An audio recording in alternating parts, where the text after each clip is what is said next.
บายเลยเวลคัมทูอุดมใจดินแด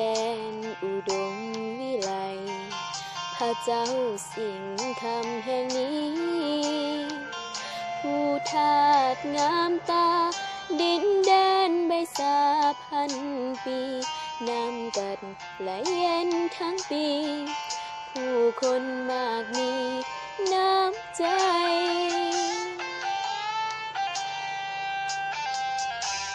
โศกสตานำพาเฮามาพบกัน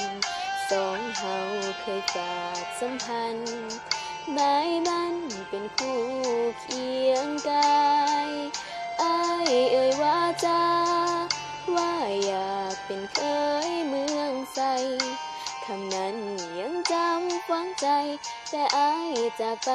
บ่หวนคืนมา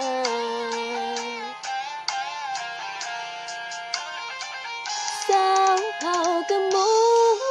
คอยอยู่แห่งนี้ที่เก่ายังคงตั้งตาคอยเจ้าที่น้ำกัดยอละปาเห็นสายวาลินไหลเลยบ่หวนคืนป่าเหมือนดังอยากย้ำเตือนว่า